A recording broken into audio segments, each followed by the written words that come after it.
तो जो migrant trekking की गई आशा वर्कर्स के द्वारा अभी तक वो कुल मिलाकर के 10,08,531 माइग्रेंट्स का ट्रैकिंग हुआ है आशा वर्कर्स के द्वारा, जिसमें 959 लोग सिम्टोमेटिक निकल के आए हैं, जिनमें कोई न कोई लक्षण आशा वर्कर्स के द्वारा पाए गए और इनके सैंपल लेकर के इनकी जांच करवाई जा रही है। जो अभी तक जिनके सैंपल के रिजल्ट आ चुके हैं उनमें 297 में से 88 पॉजिटिव पाए गए और 209 नेगेटिव पाए गए। अर्थात आशा वर्कर्स ने जिन लोगों को सेलेक्ट किया उनमें लगभग 30% की पॉजिटिविटी पाई गई। मतलब इसका ये हुआ कि आशा वर्कर्स काफ़ी सटीक लक्षण के आधार पर वो चयन कर पा रही हैं जिन लोगों को सहायता की आवश्यकता है। आरोग्य सेतु ऐप का हम लगातार प्रयोग कर रहे हैं, उसे हम उपयोग में ला रहे हैं और आरोग्य सेतु हमारे लिए बहुत ही उपयोगी साबित हो रहा है। जो भी अलर्ट्स इससे जनरेट हो रहे हैं उनको हम अपने स्टेट के कॉल सेंटर से लगातार उनको हम कॉल करवा के उनका हालचाल पूछ रहे हैं। अब तक 38,054 लोगों को हमारे कंट्रोल रूम से कॉल किया जा चुका है, जिन लोगों को आरोग्य सेतु ऐप पर अलर्ट जनरेट हुए। इसमें से 104 लोगों ने बताया कि उनका इस समय उपचार अलग अलग कोविड हॉस्पिटल्स में हो रहा है। 49 लोगों ने बताया कि वो संक्रमित थे लेकिन अब उपचारित होकर घर वापस जा चुके हैं और 1,248 लोगों ने बताया कि इस समय वो क्वारंटाइन सेंटर में रखे गए हैं। 1 जून से ट्रेन की यात्राएं भी प्रारंभ होने वाली हैं और भारतीय रेलवे उसके लिए ट्रेन चलाने वाला है। उसके स्टॉपेजेस उत्तर प्रदेश में भी होंगे, तो उसके संबंध में भी जो प्रोटोकॉल है वो आज जारी कर दिया जाएगा। जिस प्रकार से हवाई यात्रा करने वाले लोगों के लिए एक प्रोटोकॉल बनाया गया है कि अगर वो कहीं अल्प अवधि के लिए आ रहे हैं उत्तर प्रदेश में और वापस जा रहे हैं तो उन्हें होम क्वारंटाइन में नहीं जाना पड़ता है, सूचना देनी पड़ती है। अगर वो उत्तर प्रदेश में आ रहे हैं तो 14 दिन के लिए उनको होम क्वारंटाइन में जाना पड़ता है और बीच में भी वो 6वें दिन अपना टेस्ट करवा करके फिर उनके होम क्वारंटाइन की अवधि को समाप्त किया जा सकता है। लगभग वैसी ही व्यवस्था इसमें भी की जा रही है और इसमें रेलवे के अधिकारियों के साथ इसमें विचार विमर्श हुआ है। रेलवे के द्वारा इसमें जो यात्री यात्रा करेंगे उनकी सूचना उपलब्ध करवाई जाएगी राज्य सरकार को, क्योंकि इस समय जो यात्राएं प्रारंभ हो रही हैं रेलवे में वो सभी आरक्षित सीटों पर ही हो रही हैं, तो वो सारी सूचना रेलवे से प्राप्त होगी और हम लोग उसका प्रोटोकॉल आज जारी कर रहे हैं जो रेलवे से भी शेयर करेंगे। आज मुख्यमंत्री जी ने सिविल अस्पताल का निरीक्षण किया था सुबह, कल उन्होंने आरएमएल का निरीक्षण किया था, आज चिकित्सा शिक्षा मंत्री जी ने पीजीआई का निरीक्षण किया, चिकित्सा मंत्री जी ने कल उन्होंने बलरामपुर हॉस्पिटल का निरीक्षण किया था, आज उन्होंने अवंतीबाई का निरीक्षण किया। मैंने भी कल सिविल अस्पताल का निरीक्षण किया था, आज मैंने झलकारी बाई अस्पताल का निरीक्षण किया। चिकित्सा शिक्षा प्रमुख सचिव ने आज आरएमएल का निरीक्षण किया, कल उन्होंने पीजीआई का किया था। तो ये अब इसके पश्चात प्रदेश में और भी जो अस्पताल हैं जिनमें इमरजेंसी सेवाएं उपलब्ध कराई जा रही हैं, नॉन कोविड केयर दिया जा रहा है, कोविड केयर दिया जा रहा है, उनके निरीक्षण लगातार होंगे ताकि जो जनता को नॉन कोविड केयर की सुविधाएं उपलब्ध कराई जानी हैं वो निरंतर उपलब्ध हों और गुणवत्ता के साथ उपलब्ध हों, प्रोटोकॉल के साथ उपलब्ध हों। इसके लिए शासनादेश पूर्व में भी जारी किया जा चुका है और जो 24 मई को शासनादेश जारी किया गया था उसमें ये स्पष्ट कर दिया गया है कि किसी भी सर्जरी के लिए जो ओपीडी होती थी, चाहे भले वो इलेक्टिव क्यों ना हो, उसकी ओपीडी भी अब होगी। जितने भी लाइफस्टाइल डिजीज़ हैं यानी जो एनसीडीज़ होते हैं, नॉन कम्युनिकेबल डिजीज़, उनके सब की ओपीडी होगी। टीबी के लिए होगा, एड्स के लिए होगा। तो अब हमारा प्रयास है कि जो ये स्वास्थ्य की सेवाएं हैं, कोविड पर तो हमारा फोकस है ही है, उसके लिए हम L2, L1, L2, L3 के जो त्रिस्तरीय व्यवस्था है उसके बेड्स को हम लगातार बढ़ा रहे हैं, सुविधाओं को हम बढ़ा रहे हैं। आज हमने व्यापक स्तर पर पल्स ऑक्सीमीटर मंगवा लिया है जिसको हम सभी जिलों को देने जा रहे हैं ताकि जो क्वारंटाइन सेंटर में भी, फैसिलिटी क्वारंटाइन में जो लोग आ रहे हैं उनकी भी पल्स ऑक्सीमीट्री हो, उनके ऑक्सीजन लेवल को भी मापा जा सके और देखा जा सके। अगर किसी में कोई दिक्कत हो उसको तत्काल चिकित्सकीय सुविधा उपलब्ध कराई जाए। लेकिन कोविड केयर के साथ साथ अब हमारा फोकस नॉन कोविड केयर पर भी है, ताकि लोगों को किसी प्रकार से भी चिकित्सकीय सुविधा के अभाव में कोई कठिनाई उठानी न पड़े, और इसकी गुणवत्ता और इसकी सुलभता को सुनिश्चित करने के लिए लगातार अब पूरे प्रदेश में इसके निरीक्षण, जगह जगह अस्पतालों निरीक्षण किए जाएंगे। अब मैं अनुरोध करूंगा अपर मुख्य सचिव गृह से कि वो आगे की सभी बातें बताएंगे।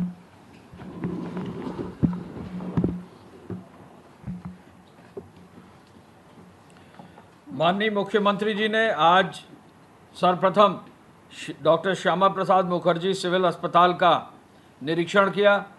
निरीक्षण के समय उन्होंने पूरे अस्पताल में खुद ही एक एक चीज़ का जायज़ा लिया।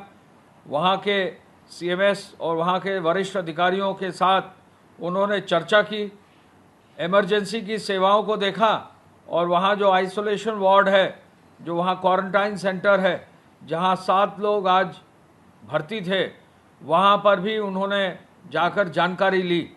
मुख्यमंत्री जी ने कल के बनस्पत आज जब निरीक्षण किया तो वहाँ पर जो व्यवस्था थी उसकी तारीफ़ की। सिविल अस्पताल में सभी लोग जो उपचार के लिए आए थे, ओपीडी के लिए आए थे, इमरजेंसी सेवाओं के लिए आए थे, अलग अलग वार्ड्स में जाकर मुख्यमंत्री जी ने संतोष जाहिर किया, और इस बात के लिए आगे ये इंश्योर किया कि आज जब वो खुद निरीक्षण कर रहे थे तब उन्होंने चिकित्सा मंत्री जी को, चिकित्सा शिक्षा मंत्री जी को स्वयं ही कहा था कि वो भी अलग अलग अस्पतालों में जाकर निरीक्षण करें। दोनों प्रमुख सचिवों को कहा था अलग अलग निरीक्षण करें, और इसका प्रभाव लखनऊ में देखने को मिला। सिविल अस्पताल में कल 720 ओपीडी हुई हैं। ऐसे में संख्या ओपीडी की बड़ी रहे, संख्या अच्छी रहे, हर आदमी, हर महिला, हर पुरुष, हर बच्चा जो आए वो तुरंत उसका उपचार हो सके। जो कोविड केयर के अंतर्गत कहीं भी अगर नॉर्म या एसओपी फॉलो करना है, उस नॉर्म के आधार पर सुरक्षात्मक जो है रवैया अपनाते हुए व्यवस्था भी इमरजेंसी की प्रॉपर हो, ओपीडी की प्रॉपर हो, ये निर्देश उन्होंने दिया है। आज माननीय मुख्यमंत्री जी ने ये आदेश फिर दिया है कि दोनों माननीय मंत्रीगण यानी स्वास्थ्य मंत्री जी, चिकित्सा शिक्षा मंत्री जी प्रदेश के 2 हिस्से में, पश्चिम और पूर्व में जाएंगे। अलग अलग जनपदों में वो हेलीकॉप्टर के माध्यम से जाएंगे और खुद अपनी आंखों से अलग अलग क्षेत्रों में देखेंगे। आज इसी चीज़ को आगे बढ़ाने के लिए लगभग 6:45 बजे जो है स्वास्थ्य विभाग के साथ, स्वास्थ्य विभाग के माननीय मंत्रीगणों के साथ वीसी भी आयोजित की जा रही है, जिसमें खुद मुख्यमंत्री जी, जो एडी स्तर के अधिकारी हैं, मेडिकल कॉलेजेस के प्रिंसिपल्स हैं, जो सीएमओज हैं, सीएमएस हैं, बाकी जो फील्ड के मेडिकल साइड के जितने ऑफिसर्स हैं, उनके साथ आज वो वीसी 6:45 बजे शाम को करने जा रहे हैं। मुख्यमंत्री जी ने पल्स ऑक्सीमीटर के लिए जो है निर्देशित किया था। मैंने भी अपना जो है पल्स ऑक्सीमीटर खरीदा है, और ये आप देखें कि पल्स ऑक्सीमीटर बहुत ही एक जो है अच्छा और बड़ा यूज़फुल टूल है, जिसमें अगर आप पल्स ऑक्सीमीटर को ऑन करें, अपनी उंगली अंदर डालें, तो हर हालत में इसमें जो है आप अपना ऑक्सीजन लेवल और पल्स लेवल को मेजर कर सकते हैं। मैं अगर आप देखूं तो मैंने अपनी उंगली अंदर डाली है, मेरा ऑक्सीजन लेवल 98% आया है, और मेरी जो है अभी पल्स रेट लगभग 80, 78 to 80 आया है।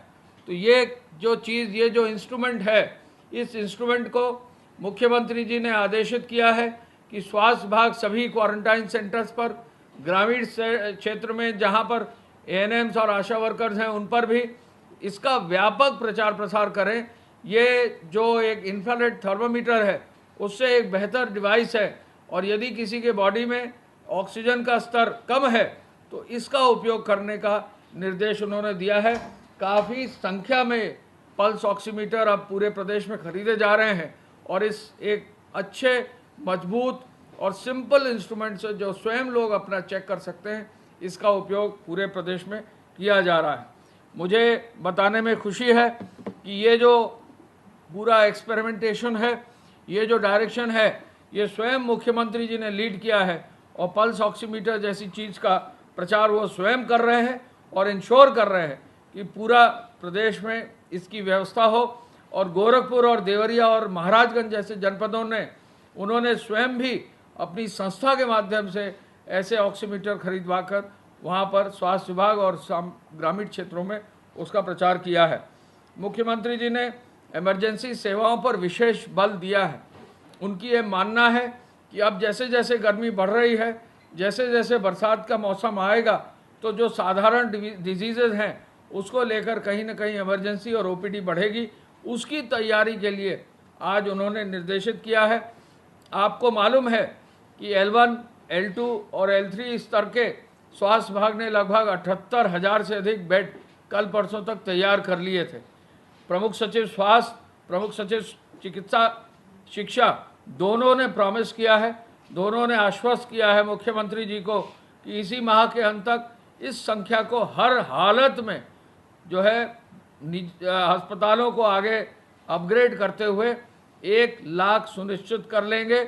उत्तर प्रदेश एक ऐसा प्रदेश है जहां कोई भी कोविड पॉजिटिव पेशेंट अगर है तो उसकी जो गंभीरता है, उसकी बीमारी की जो गंभीरता है उसके बारे में उसके अनुरूप L1 या लेवल 1 या लेवल 2 या लेवल 3 के बेड्स पर्याप्त और पूरी संख्या में हर जनपद में अवेलेबल है। और इसको जो है जान को बचाने में, लोगों के जो है किसी भी रूप में उनकी जो है लाइफ थ्रेटनिंग कोई चीज़ ना हो, इसको बचाने में इन बेड्स का इस्तेमाल किया जा रहा है। मुख्यमंत्री जी ने मेडिकल इन्फेक्शन ना हो इस पर भी विशेष बल दिया है। आगे आने वाले समय में जहां ओपीडी की सुविधा होगी, जहां इमरजेंसी की सुविधाएं होंगी और भारी संख्या में लोग प्रतिदिन अस्पतालों में आएंगे तो वहां मेडिकल इन्फेक्शन ना हो, इस पर भी ट्रेनिंग पर विशेष बल आज उन्होंने दिया है। और एक एक दिन कितनी ट्रेनिंग हुई, वीडियो कॉन्फ्रेंसिंग के माध्यम से जो ट्रेनिंग हो रही है उसको उन्होंने निश्चित रूप से आगे बढ़ाने के लिए सभी विभागों को कहा है। कोविड अस्पतालों में डॉक्टर्स राउंड लें। आपको मालूम है कि जो कोविड पेशेंट्स हैं उनके मोबाइल फ़ोन एक व्यवस्था के अनुरूप अलाउ किए गए हैं। CM हेल्पलाइन से कोविड पेशेंट्स को फ़ोन करके अस्पतालों में क्या व्यवस्था है इसका फीडबैक लिया जा रहा है। संभवतः उत्तर प्रदेश पहला ऐसा प्रदेश है जहां इस तरह की व्यवस्था कर दी गई है कि खुद CM हेल्पलाइन के माध्यम से मुख्यमंत्री कार्यालय स्वयं ही एक सचिव के मार्गदर्शन में जो है कोविड पेशेंट से फीडबैक लेकर उन अस्पतालों के जो प्रबंधन है और स्टाफ है और जो डॉक्टर्स हैं उनको फीडबैक देते हैं, हायर लेवल पर फीडबैक लेते हैं। उन्होंने जो PPE किट है, N95 मास्क है, 3 लेयर मास्क है, इन सब चीज़ों पर विशेष बल देने के लिए कहा है। और ये भी कहा है कि इक्विपमेंट की जो भी खरीद हो तत्काल हो, क्वालिटी की हो, मानक के अनुसार हो और तुरंत इसका वितरण जिले स्तर पर किया जाए। माननीय मंत्री जी जो है एक स्वास्थ्य राज्य मंत्री जी स्वयं लॉजिस्टिक्स को देख रहे हैं। गर्ग साहब जो है केवल लॉजिस्टिक्स को देख रहे हैं और जैसे जैसे इक्विपमेंट आ रहा है, फील्ड में जा रहा है कि नहीं, लग रहा है कि नहीं, वेंटिलेटर चालू किए जा रहे हैं कि नहीं, वेंटिलेटर में जो है वहाँ एनेस्थेटिस्ट है कि नहीं, केवल एक काम के लिए माननीय मुख्यमंत्री जी ने माननीय गर्ग साहब को रखा है और गर्ग साहब बहुत ही भली भांति इस कार्य को कर रहे हैं। एक एक दिन CMO और CMS को फ़ोन करके सर स्वयं मिनिस्टर के रूप में एक एक जनपद का जो है फॉलोअप करा रहे हैं।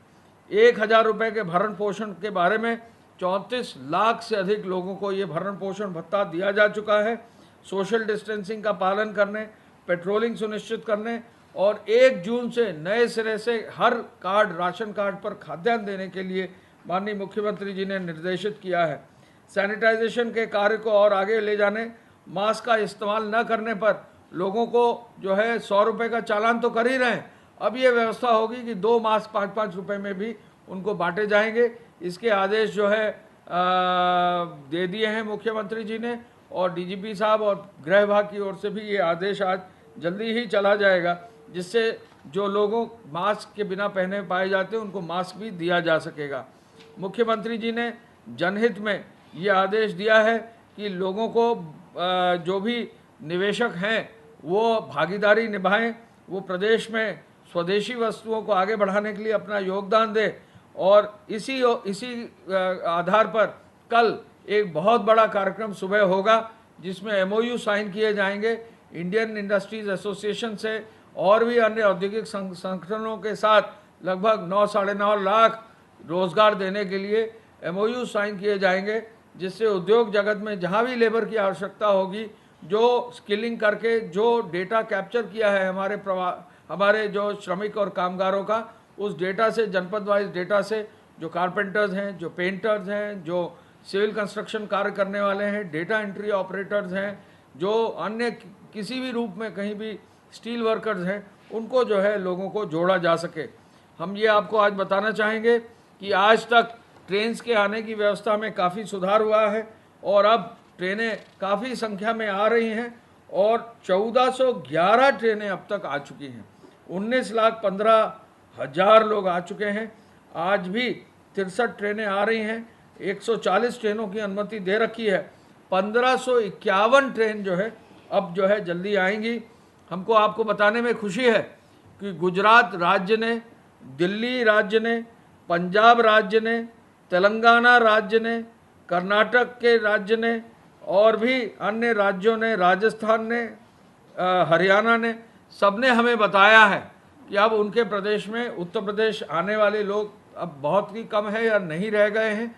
इन राज्यों से अब आगे ट्रेन या बस चलाने की आवश्यकता नहीं है। केवल जो सामान्य रूप से ट्रेन और बस चलती हैं, जो अब 1 तारीख से लागू होंगी, उस शेड्यूल के अनुसार लोग चलेंगे, लोगों का आवागमन होगा। अब केवल महाराष्ट्र राज्य से हमारी ट्रेनें चल रही हैं और इसके अलावा केरल से और 1 या 2 अन्य सदर्न स्टेट से ट्रेनें चल रही हैं। तो जो एक पूरा अभियान था, जो 26-27 लाख लोग आ चुके हैं, इस अभियान को अब बहुत ही जल्दी अगले 2 दिन में, 1 दिन में पूरा कर दिया जाएगा। तो रेलवे से जो लाने का सिलसिला है वो संभवतः इस माह के अंत तक उसको क्लोज कर दिया जाएगा। मुख्यमंत्री जी के मार्गदर्शन में जो पूरा ये रेलवे का अभियान चला है, इसके तहत गुजरात से अब तक 490 ट्रेनें आ चुकी हैं, महाराष्ट्र से 327 ट्रेनें आ चुकी हैं, पंजाब से 228 ट्रेनें आ चुकी हैं, दिल्ली से 94 ट्रेनें आ चुकी हैं, कर्नाटक से 53, राजस्थान से 35, तेलंगाना से 23, तमिलनाडु से 30, केरल से 11, गोवा से 18, आंध्र से 10, मध्य प्रदेश से 2, छत्तीसगढ़, उड़ीसा, पश्चिम बंगाल, त्रिपुरा से 1-1, हिमाचल से 3, असम और उत्तराखंड से 1-1 ट्रेन, कुल मिला के 411 ट्रेन आई हैं। और साथ ही साथ प्रदेश के अंदर भी, उत्तर प्रदेश के अंदर भी ट्रेन चलाए हैं। ये उत्तर प्रदेश पहला और मेरे ख्याल से ओनली ऐसा प्रदेश है, ओनली ऐसा स्टेट है जहां स्टेट के अंदर एक कोने से दूसरे कोने तक ले जाने के लिए रेलवे का सहयोग लेकर लगभग 81 ट्रेनें चलाई गई। सहारनपुर से चलाई गई, मथुरा से चलाई गई, झांसी से चलाई गई, आगरा से चलाई गई, अलीगढ़ से चलाई गई, मुरादाबाद से चलाई गई और प्रयागराज से भी कुछ ट्रेन चलाई गई, वाराणसी से ट्रेन चलाई गई। तो ये पहला प्रदेश है जिसने रेलवे के सहयोग से 93 ट्रेनें अपने प्रदेश के अंदर चलाई हैं और ये बहुत अच्छा और नायाब काम जो है रेलवे के साथ उत्तर प्रदेश सरकार ने किया है। कोई भी व्यक्ति कहीं से भी अगर आना चाहेगा, अब आगे चलने वाली जो ट्रेन है उसका सहायता ले सकता है। कल माननीय मुख्यमंत्री जी ने 25 करोड़ या उससे अधिक की योजनाओं की भी समीक्षा की है। सभी विभागों में तेजी से कार्य करने का निर्देश दिया है। उन्होंने कहा है कि जिन विभागों पास धनराशि उपलब्ध है उसको तत्काल उपयोग किया जाए, जिससे उन विभागों के कार्य भी पूरे हों और जो क्षेत्र में लेबर है, जो क्षेत्र में कामगार हैं, उनको भी और अधिक इस्तेमाल करके उनका भी जो है उपयोग किया जा सके। गुणवत्ता से कार्य हो। प्रत्येक दशा में बाढ़ नियंत्रण सिंचाई विभाग के कार्यों को 15 तारीख तक पूर्ण करने का लिए निर्देश दिया है।